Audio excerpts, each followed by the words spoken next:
This story is titled "I Caught My Fiancée Kissing Her Ex at Our Engagement Party."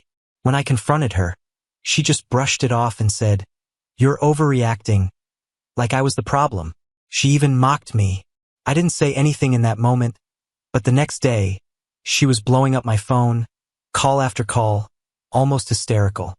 But before I get into everything, I just want to say something quickly.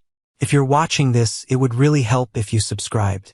The channel's been losing a bit of traction lately, and something as simple as subscribing makes a huge difference. It's quick, it's free, and it helps keep content like this coming. Your support genuinely means a lot. Alright, now let's get into it.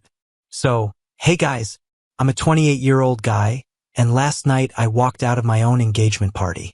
Since then, my phone hasn't stopped going off. Calls, texts, voicemails, non-stop. I haven't responded to any of it yet because honestly, I just need some perspective before I completely lose my mind. I've always been the cautious type when it comes to relationships. My friends actually joke about it. They call me Safety Jacks because I don't rush into anything.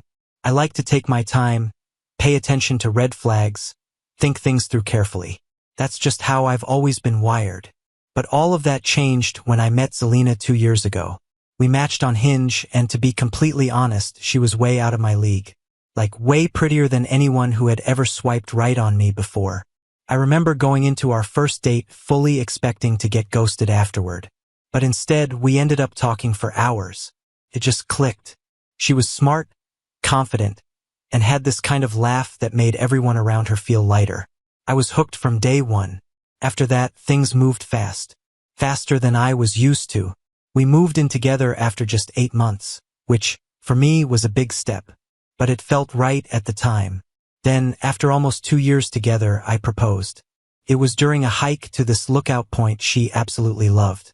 She cried, said yes, and some random hikers nearby even took pictures of the moment for us. Felt perfect. Like everything had fallen into place exactly the way it was supposed to. But that's also where things started getting complicated. Zelina's family has money. Not billionaire-level rich or anything, but definitely the kind of people who belong to country clubs and take yearly European vacations. Her dad, Takis, owns a financial advisory firm that manages retirement funds for businesses across the state. He's successful, no doubt about that, and he never misses an opportunity to remind me that I'm not. I run my own solar panel installation business. I started it 3 years ago after working under someone else and learning the trade. Now I've got 4 employees and a steady flow of work. I'm proud of what I've built. It's not flashy, but it's real. Still, Takis always treats it like a joke. "How's the roof climbing business?" he asks every time I see him, like he can't be bothered to remember what I actually do. Zelina would always tell me to ignore him. She'd say she didn't care about status or money or any of that, and I believed her. So, our engagement party was last month. It was held at their country club. Nothing insanely over the top, but still pretty nice. Around 70 people, open bar, a jazz band playing softly in the corner. Everything was going smoothly, until he showed up. Draven, Zelina's college ex. The guy she dated for about 4 years before we met. He walked in like he belonged there, tall, perfect hair, expensive suit. The kind of guy who works at some investment firm and drives a car worth more than everything I own combined. I nearly choked on my drink. I found Zelina talking to some of her cousins and pulled her aside. "Why is your ex here?" I asked. She gave me this look, like I was being completely unreasonable. "His parents are friends with mine. It would have been weird not to invite him." "You didn't think to mention that to me beforehand?" "Honestly, I didn't think it mattered," she said casually. "We broke up years ago. It's not a big deal." But it felt like a big deal. Because after that, I couldn't stop noticing the way she kept looking at him across the room. Every time I glanced over, she seemed to be checking where he was. I tried to convince myself I was just being paranoid. I really did. I forced myself to act normal, talk to her family, thanked people for coming, played the part. I even tried to ignore the way Takis introduced me to his golf buddies.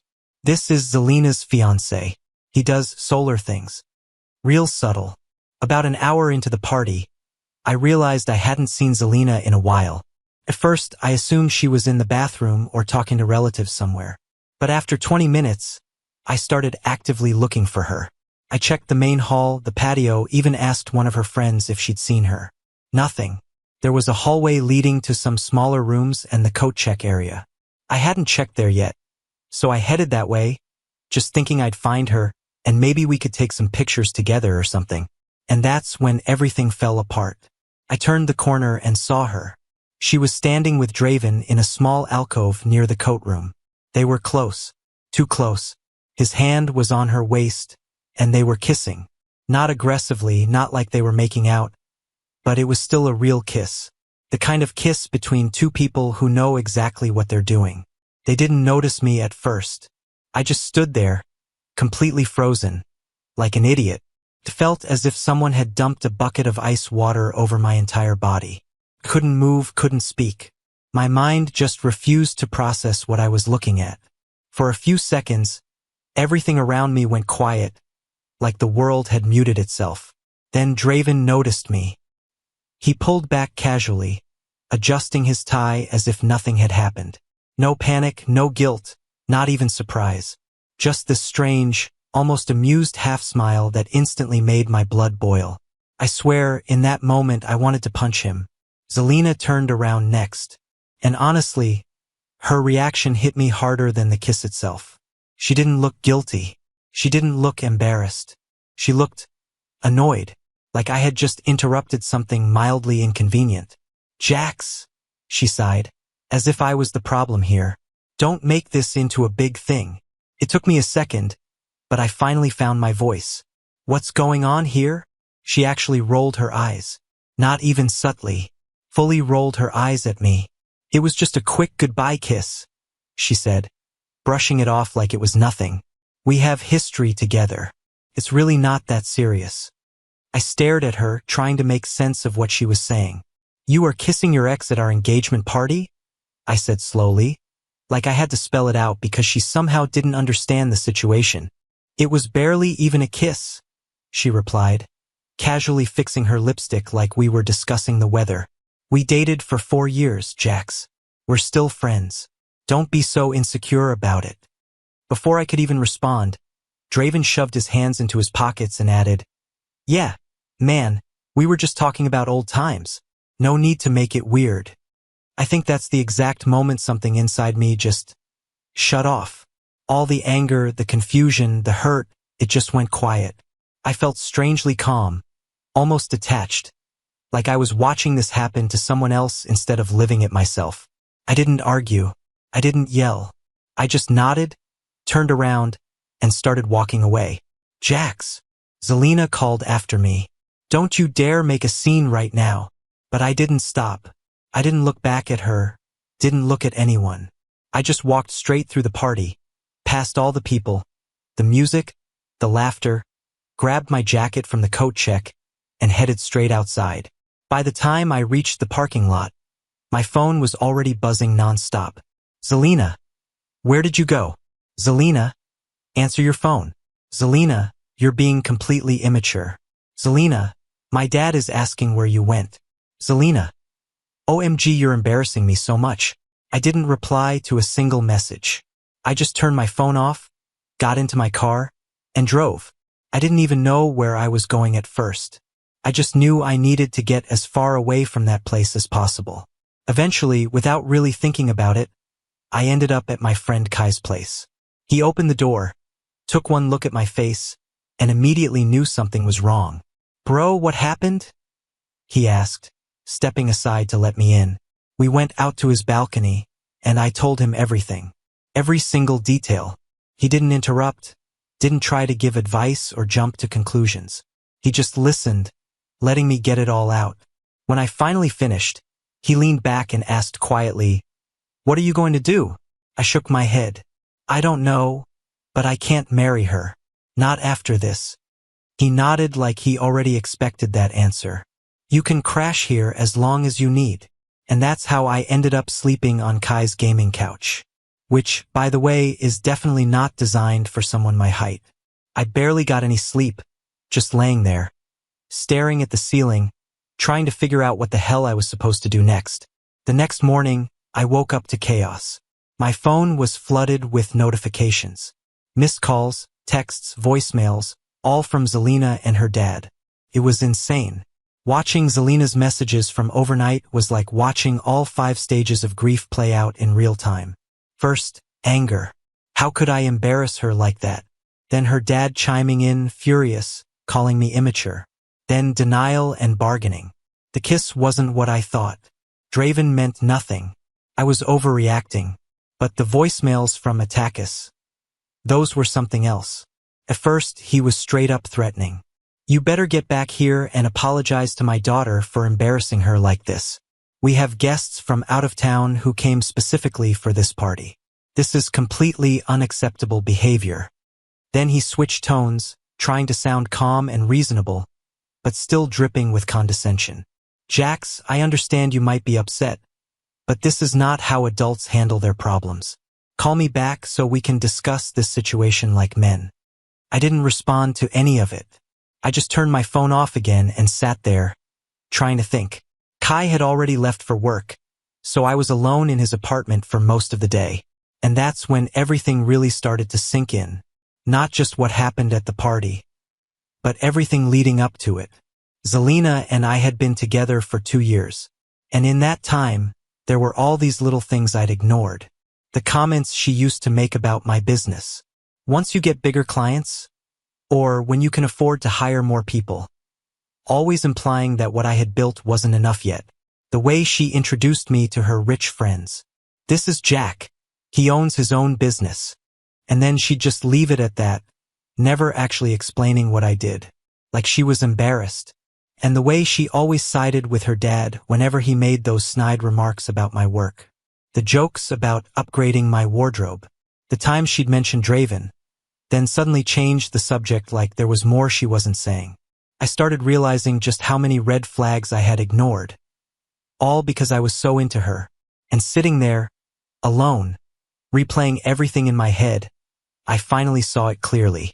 By around 3 p.m. By around mid-afternoon, I'd made up my mind. I needed to go back to the apartment and get my things while she was still at work. I didn't want to risk running into her. Didn't want another conversation, another round of excuses. So I texted my employee Marcus, asked if he could help me move some stuff. He didn't hesitate. He showed up with his truck within an hour. Real one. We went straight to the apartment and I got to work. I didn't take everything, just what I absolutely couldn't live without. Essentials. Clothes, some personal stuff, a few important things that mattered to me. Whatever could fit into Marcus's truck and my car. The whole thing took about 2 hours, maybe a little more, but I didn't waste time thinking. I just moved. Before I left, I stood in the kitchen for a second, looking around at what used to feel like home. Then I took out my grandma's ring, the one I had proposed to Zelina with, and placed it gently on the counter. Next to it, I left a simple note. Just 2 words. Goodbye kiss. That was it. After that, I walked out, got in my car, and didn't look back. As soon as I was gone, I blocked her number. Then her social media. Everywhere. I knew myself well enough to understand that if I gave her even a small chance to talk, she would try to twist things, minimize what happened, make me question my own reaction, maybe even convince me to give her another chance. And honestly, I didn't have the energy for any of that anymore. That night, apparently, she went looking for me. She showed up at Kai's place, but I wasn't there. Marcus and I had gone out to grab dinner after moving everything. While we were eating, Kai texted me. Your girl just showed up at my door crying. I told her you weren't here and I didn't know when you'd be back. She thinks I'm lying. Just a heads up. I just stared at the message for a moment, then put my phone down. When I got back to Kai's later that night, there was a letter taped to the door with my name on it. I already knew who it was from before I even opened it. Inside was this long, rambling apology from Zelina.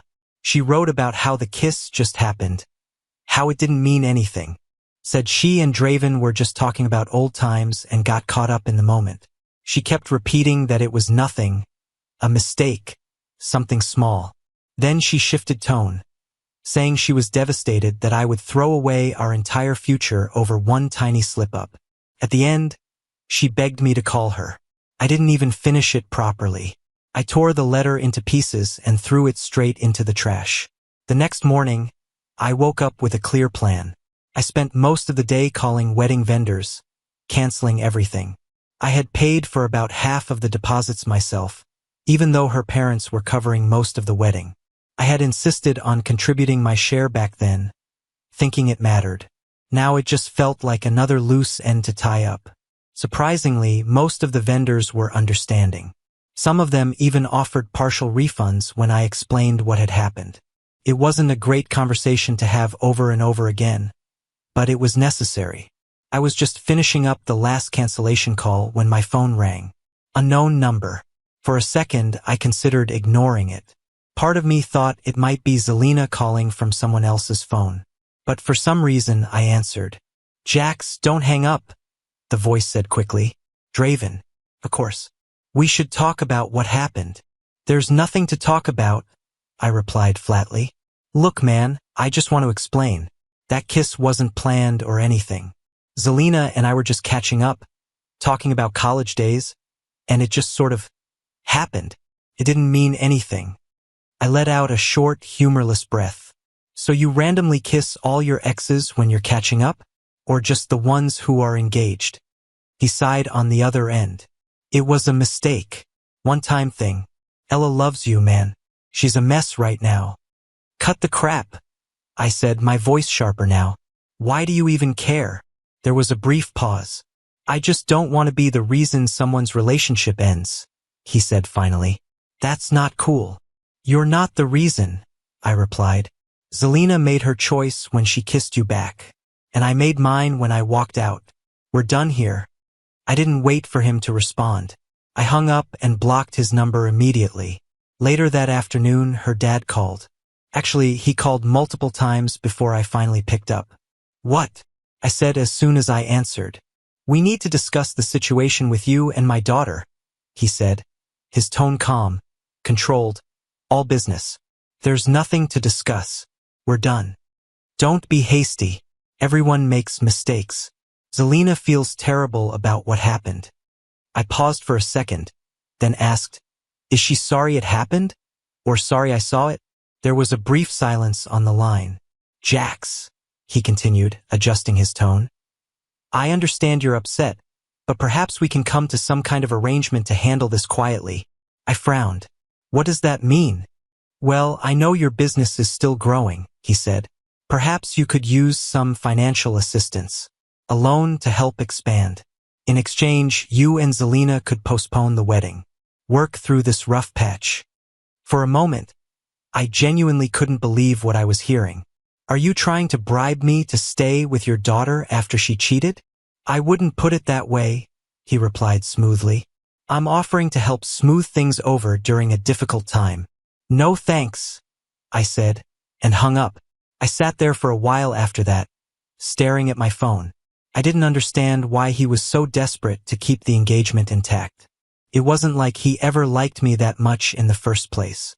But at that point, I didn't care anymore. Whatever his reasons were, they didn't matter. I was done. And that's where things stand right now. I'm still staying at Kai's place, trying to figure out what my next move is. I've told a few close friends what happened, but I'm not going around bad-mouthing Zelina to everyone we know. When people ask why I moved out so suddenly, I just tell them the truth. Simple as that. The weird part is, I'm not even that angry anymore. I expected to be furious, to feel rage or something, but instead, it's like a switch just flipped off inside me the moment I saw them together. Everything just ended. I gave that relationship everything I had. And in the end, it still wasn't enough. Because she still wanted something else. Or someone else. I think what hurt the most wasn't even the kiss itself. It was the way she reacted when I caught them. Like somehow I was the problem for being upset about it. There was no real guilt, no instant apology, nothing genuine at all. Just irritation. Like I was overreacting and making a big deal out of catching my own fiancée kissing her ex at our engagement party. Right now, I'm just trying to figure out what comes next. I've got a lead on an apartment I can move into next week, so I'm taking things one day at a time. That's all I can really do. But I keep thinking about it, going over everything in my head, And I just want to ask, am I exaggerating here? Anyway, I'll keep you updated. Update 1. Hey guys. It's been a week since the whole engagement party disaster, and a lot has happened since then. First off, I found an apartment and signed a 6-month lease. It's nothing special, just a simple 1-bedroom in a decent area, but it's mine. Completely mine. And Zelina has no idea where it is. I moved in 3 days ago with whatever I had managed to grab from our old place. I'll need to get proper furniture at some point, but for now it's pretty bare. Mattress on the floor, TV sitting on top of a plastic storage bin, laptop nearby. Basically living that bachelor life. Not exactly glamorous, but honestly, it feels peaceful. I thought moving into a new place would give me some distance, some space to think clearly. But Zelina had other plans.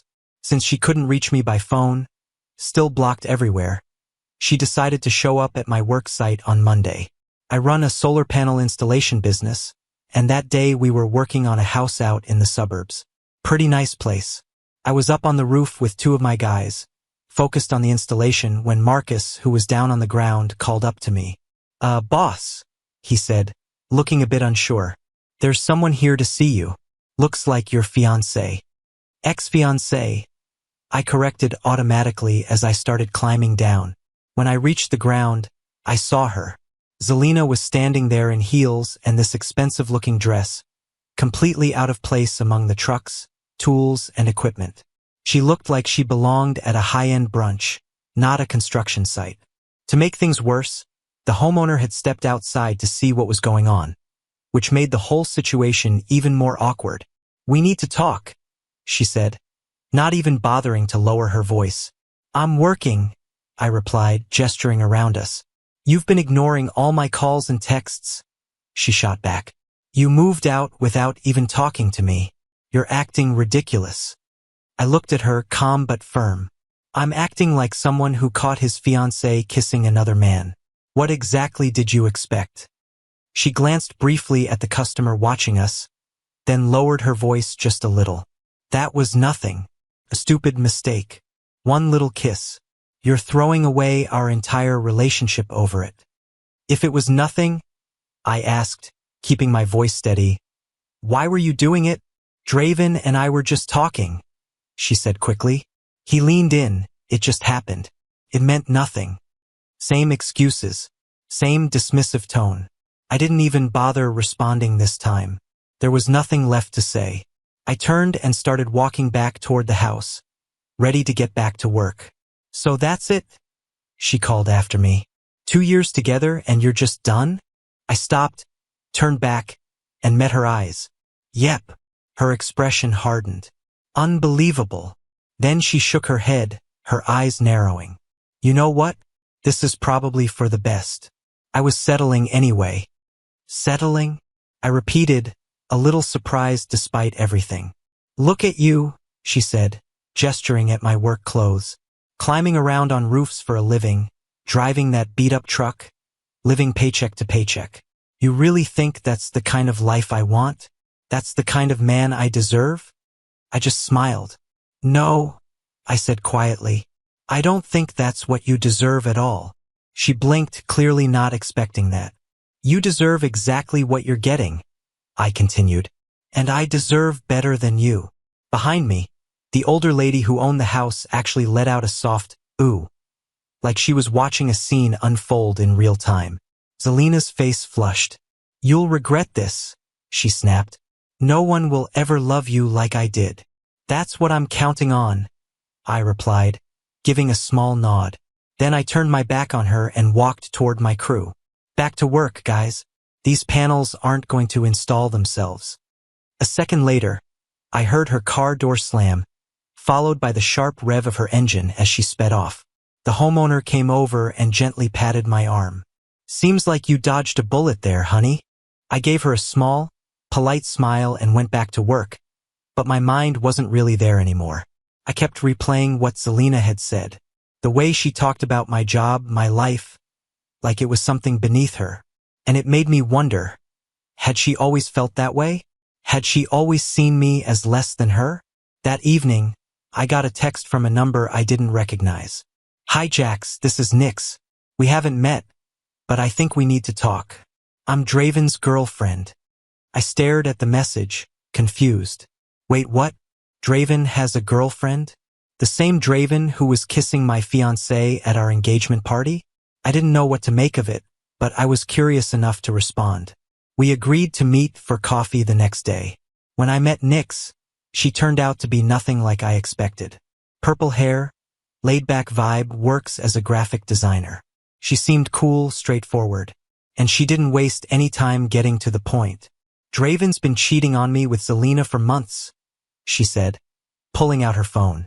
I found their messages last week, Nix said, her tone steady but heavy, like she'd already gone through the shock and landed somewhere closer to exhaustion. Then she showed me, screenshot after screenshot, texts between Draven and Zelina going back at least 4 months.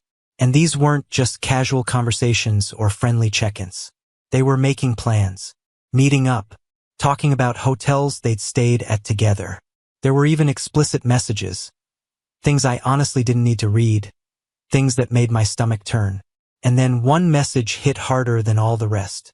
It was from just 2 weeks before our engagement party.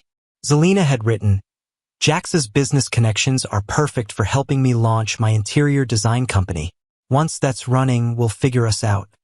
I felt sick, not just because she'd been cheating on me, but because she'd been using me, using everything I'd built. I've spent years forming relationships with contractors and property developers through my solar business. That network meant something, took time, effort, trust. And to her, it was just leverage. How did you find all this? I asked, still staring at the screen. Draven left his iPad logged into his messages at our apartment, Nix explained. I wasn't snooping. I was just going to watch Netflix. But the messages popped up. She let out a quiet breath. Once I started reading, it all made sense. All those business dinners, networking events, they weren't work. They were meetups with Zelina. She scrolled further, showing me more proof. Hotel receipts, restaurant charges on shared credit card statements, even a reservation for the night before my engagement party. The kiss you saw, she said, meeting my eyes, wasn't some random thing. They've been seeing each other regularly. The night before your party, Draven told me he had a late client meeting. He was actually with Zelina at the Westbrook Hotel downtown. At that point, everything started connecting. All those nights Zelina said she was working late, or out having drinks with friends. The way she'd sometimes flip her phone face down the second I walked into the room. The way she'd get defensive if I asked simple questions about her day. It had all been there. I just didn't want to see it. I'm sorry, Nix said softly. I thought you should know. Don't be sorry, I told her, handing the phone back. Thank you for showing me. This just confirms I made the right decision walking away. She nodded, but there was a bitterness in her expression. I wish I'd known sooner. I wasted 3 years with Draven. 3 years, I repeated. So he was with you the entire time I was with Zelina? Looks that way, she said grimly. We compared timelines, piecing things together, and realized there were at least 15 to 20 different times when Zelina and Draven had claimed to be somewhere else. But were actually together. After I left the coffee shop, still trying to process everything, I got a call from Senna, one of Zelina's friends. We'd always gotten along pretty well, so I was surprised to hear from her. I can't believe what she's saying about you, Senna said as soon as I picked up. What is she saying? I asked, not really expecting anything good. She's telling everyone you were controlling and jealous, and that she's glad you broke up. Is that right? I said, honestly not that surprised. It's total BS and I know it, Senna replied firmly. I can't just sit back and listen to her lie anymore. That's why I'm calling. I stayed quiet, letting her continue. I suspected something was going on between her and Draven for a while, she admitted. I should have said something. You knew? I asked. Not for sure, she said quickly. But about 2 months ago, I saw them together at a restaurant. Zelina had told me she was visiting her mom that day. When I brought it up later, she got really defensive and made me promise not to say anything to you. That made me pause. So even her friends had seen it coming. Interesting, I muttered. So people around her knew something was going on. There's more, Senna added. Of course there was. She's throwing a freedom party this weekend at that new club downtown. She's invited everyone. She's calling it her celebration of dodging a bullet.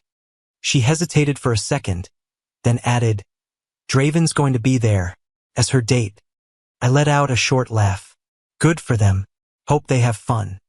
I sent you the invitation, Senna said. I thought you should know what she's saying about you. After we hung up, I checked my email. Sure enough, there it was.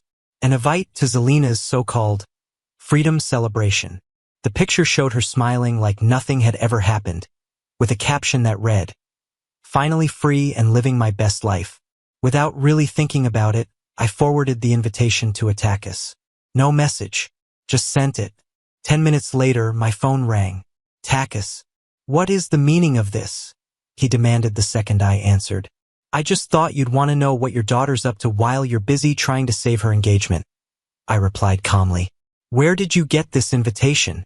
Does it matter? I said. Your daughter is publicly celebrating our breakup with the same guy she was cheating on me with. The same guy she was kissing at the engagement party you threw for us. There was a long silence on the other end. This is unacceptable, he finally said, his voice tight. After everything I've done. And then he hung up. I stared at my phone for a moment. I wasn't planning on going to Zelina's party, obviously. I had better things to do with my weekend. But what Attakis said stuck with me. After everything I've done. Something about that didn't sit right.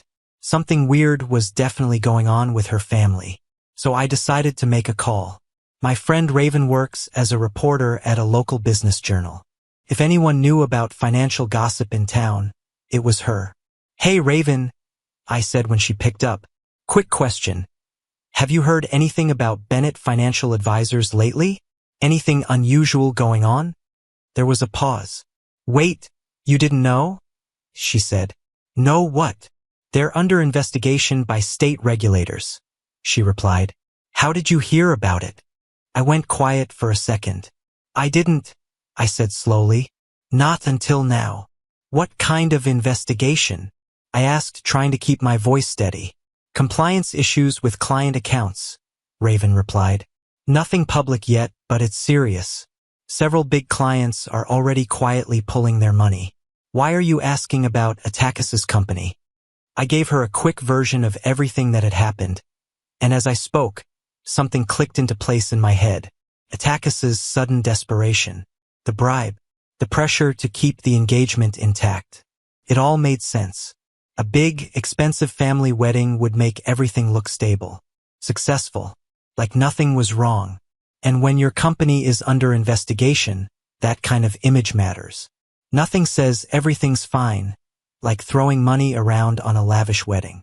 I hung up with Raven and immediately texted Attakis.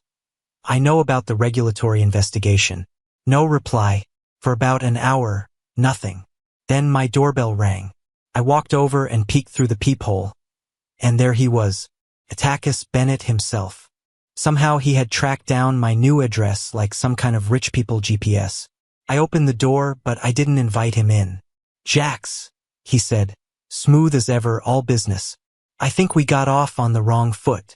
Can we talk? Against my better judgment. Seriously, I don't know why I do this. I stepped aside and let him in. My place looked exactly how it felt. Half empty. Mattress on the floor, a cheap folding table, 2 mismatched chairs that probably cost less than the watch on his wrist. It was like a sad IKEA display gone wrong. He looked around, clearly trying not to react. I understand you're upset with Zelina, he began, carefully sitting down on one of my chairs like it might collapse under him. And you have every right to be. What she did was disappointing. Disappointing? I let out a short laugh. Yeah. Finding your fiancé making out with her ex at your engagement party is kind of disappointing. He ignored the sarcasm. But people make mistakes, he continued calmly. And I know for a fact she regrets what happened. This situation could still be salvaged. I just stared at him for a second. Cut the crap, Attakis, I said finally. Why are you really here? He sighed like I was the difficult one. Look, our families were about to be joined, he said. I still consider you almost family. And I'd hate to see you struggle with your business when I could help. My business is doing fine, I replied, in the same tone you'd use to explain something simple to a child. It could be doing better, he said, leaning forward slightly. I have connections. High-end residential clients looking to go solar. The kind of projects that could really elevate your company.